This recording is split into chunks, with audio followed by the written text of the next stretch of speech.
All right, Dirty Birds fans, listen up, because today we're going to talk about some hard stuff.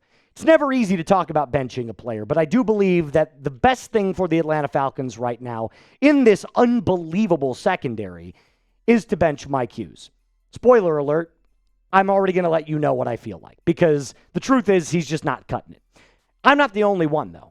Multiple sources have been calling for Hughes to be benched, including one that I trust with my Atlanta Falcons news, one of my favorite Falcons blogs, which we'll touch on here in just a little bit. But as I let you guys know how I stand, I hope you can understand that it's nothing personal, right? When someone is not performing at their job, you have to think about ways to get better. And if that means benching somebody or firing someone in a different field, then hey, that's part of life. If I wasn't doing my job and getting the numbers on this channel, they would fire me.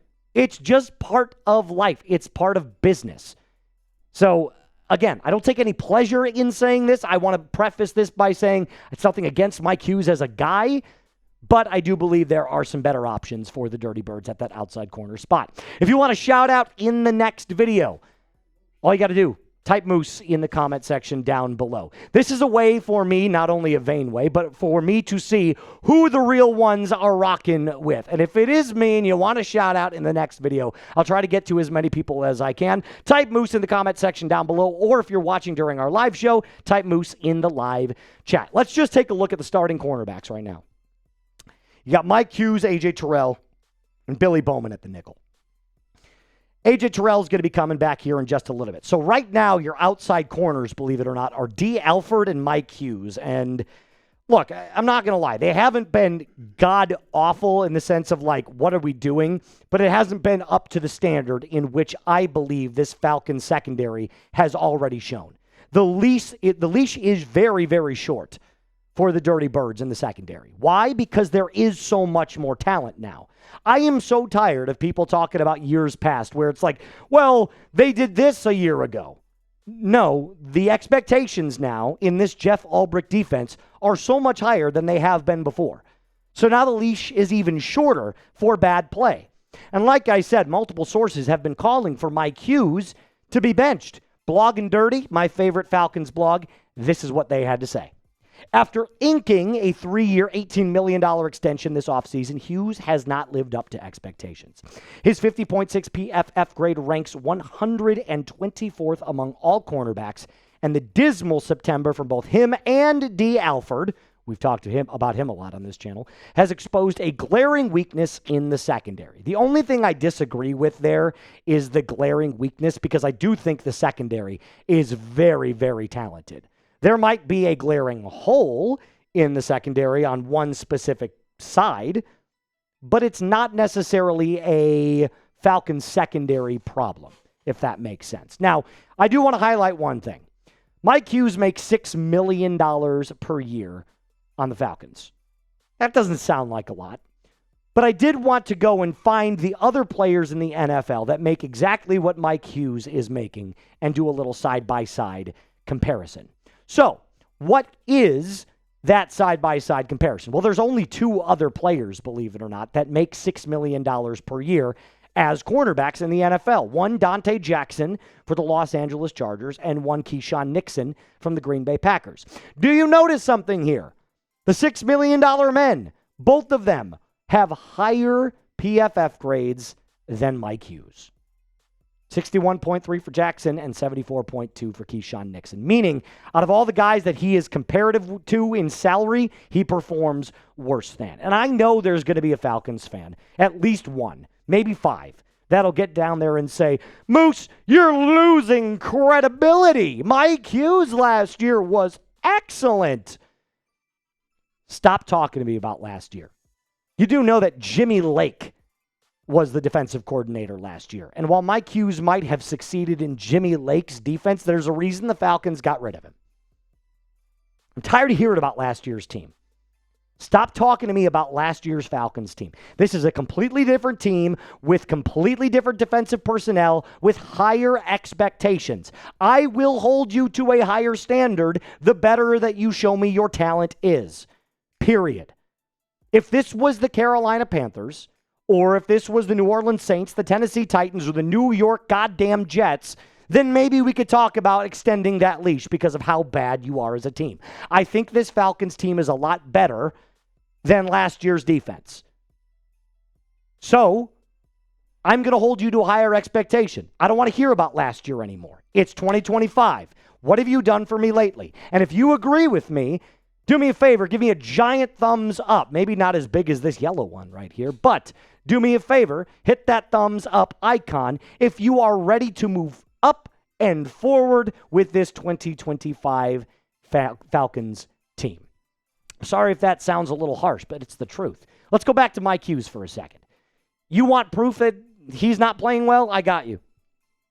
11 tackles, 2 PBUs, a coverage grade of 52.6. Oh, and 3 touchdowns allowed.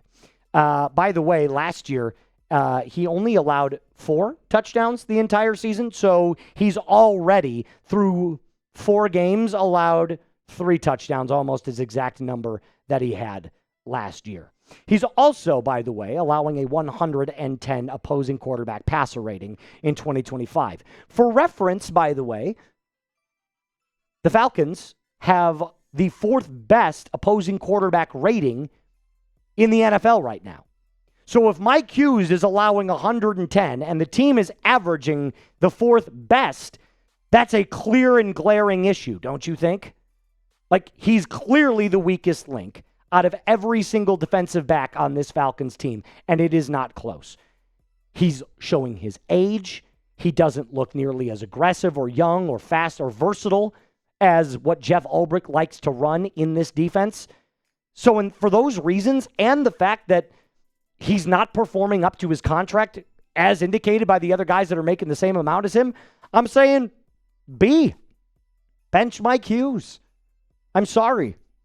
It is time. If you want to be serious about winning football games every single week, consistent growth, and making it to the playoffs, you have to make the tough decisions, which is why I'm typing my B for bench. But you let me know in the comment section down below. Now, coming up, I'm sure your next thought is, okay, Moose, if you bench Mike Hughes, who do you play instead? Well, I've got some player options that I think you'll enjoy coming up here in just a little bit. But before we do that, I have to give a big shout out to today's presenting sponsor, and that is Factor. Listen, October and the fall season, it's the time when you get back to your regularly scheduled programming, right? The kids, they're back at school. You know, your schedule's a little bit busier than it was before. But that's where Factor comes in, because some days you just do not have the time to go out and start cooking. And that's, like I said, where Factor comes into play. Their chef-prepared, dietitian-approved meals make it easy to stay on track and enjoy something comforting and delicious no matter how hectic the season gets. You can try more variety and more meals. Choose from a wider selection of weekly meal options, including premium seafood choices like salmon and shrimp at no extra cost. You can also support your wellness goals. Enjoy even more GLP-1 friendly meals and new Mediterranean diet options, packed with protein and good for you fats. You can eat smart at factormeals.com/FalconsChat50 off and use code FalconsChat50 off to get 50% off your first box plus free breakfast for an entire year. That's code FalconsChat50 off at factormeals.com for 50% off your first box plus free breakfast for 1 year. Get delicious, ready-to-eat meals delivered with Factor. Offer only valid for new Factor customers with code and qualifying auto-renewing subscription purchase. Okay, so I do want to start, before I give you the players, I do believe the Falcons are in need of a cornerback too.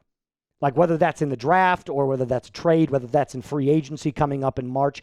Outside of A.J. Terrell, you need a certified lockdown cornerback too. Shout out to Kobe Bryant, by the way, who didn't necessarily make the list, but I do believe this kid has a lot of talent. I mean, he was one of those players that I could not believe didn't get drafted. Coming off of an undrafted free agent out of Kansas, this kid's got a lot of talent. I think it needs developing. I think he needs to work on his game, but remember, he's a rookie. So if you give the kid a shot, I know he's working on the practice squad diligently, but I would give Kobe Bryant a shot at some point this season. However, he did not make the list because the other guys are currently on the 53-man roster, and here they are. Clark Phillips is my first one. And Clark Phillips has been dealing with an injury pretty much the entirety of training camp into the preseason, so he didn't really find himself onto the field, and I wonder if that's part of the reason why he hasn't seen the field much outside of special teams. But what he has done on special teams this year has been very good. He's got a 75.5 PFF grade on special teams this year. And he's also a player that knows how to play outside corner. In fact, he's pretty versatile when it comes to what he can do from the outside and the slot. I would put him out there simply because he's younger, he's faster, he's more versatile than a guy like Mike Hughes, and Jeff Ulbricht's scheme is based off of speed and versatility. You've got to be able to do multiple things at the cornerback position. It's not just about coverage. It's about tackling, climbing the box, open field tackling, the ability to do it in pass rush, the ability to stop the run. I could go on and on about what a cornerback's job is outside of guarding a wide receiver. And if you remember back in 2024, I know I said it's a what have you done for me lately league, but there were some good things that he did last year. 185 air yards in 2024, allowed 9.6 yards per catch in 2024, and only got targeted 43 times. Now, like I said, his opposing quarterback rating was not much better. It was about a 107. But if you continuously get cooked, like Mike Hughes has been, you've got to give me something else. So he could be an easy replacement, someone that understands what it means to play the cornerback position for the Atlanta Falcons and can do a decent job, in my opinion, over the likes of a guy like Mike Hughes. The second guy on this list, I mean, look, Dee Alford by default, and I know that there's going to be at least 5 or 6 of you that get down there, you hate on Dee Alford too much. I've seen enough from Dee Alford. I don't think he's any good. That's just my opinion.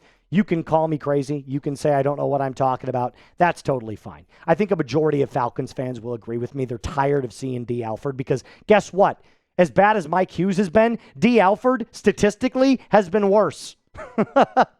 12 tackles, 2 PBUs, and a coverage grade of 40.1, which, by the way, is the worst of his career. So this is more out of default because, I don't know, he's another body that we could put out there, but the truth is that when it comes to Mike Hughes, it's like asking, what do you want, bad or worse? I don't really know. So if it is D, what you're going to end up having to do is shade Watts or Jesse Bates over to that side for additional help.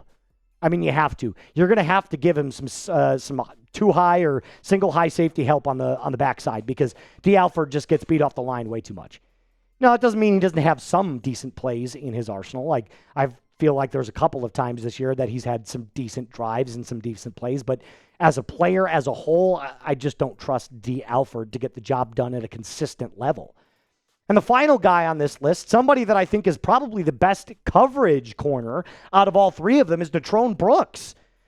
Look, I thought Natrone Brooks this preseason was really, really good at one thing, coverage. Stupid moose. All right, take 2. He was really good in coverage in the preseason. He's also had some time on the special teams this year. He's done some kick returning, some punt returning. A 58.7 special teams grade it's all right. It's not terrible. It's not great. But what I will say is this. From a coverage perspective, he's got a lot of skill. He doesn't have a lot of physicality to his game. He looked good in coverage, but really, really struggled in open field tackling. I don't know how many times I said during the preseason, there's another missed tackle by Natrone Brooks. And I think that's part of the reason why he's mostly, not playing nearly as much on defense as you would like, is because in the event that he does have somebody in front of him, like let's say he gets into open space with a one-on-one wide receiver, I can guarantee you he's not going to make that tackle. He just won't. That's something and part of his game that he definitely needs to work on. But out of all 3 of these guys, he'd be the one that I trust the most to go up one-on-one, man coverage, zone coverage, to stop an opposing wide receiver. So I'm typing my NBs for Natrone Brooks. I'm sorry, I have to. I can't go with Hughes and I can't go with Dee Alford. So you let me know in the live chat right now or in the comment section down below who you're going with. But the truth is, I do think it is time to bench Mike Hughes in favor of a guy like Kobe Bryant, activate him from the practice squad, or Natrone Brooks, type your NBs or whatever one you want in the comment section down below. That's going to do it for us on today's episode. A reminder to subscribe to the channel if you haven't already. Like today's video, and remember to type those mooses if you want a shout out in our next episode. As always, be cool.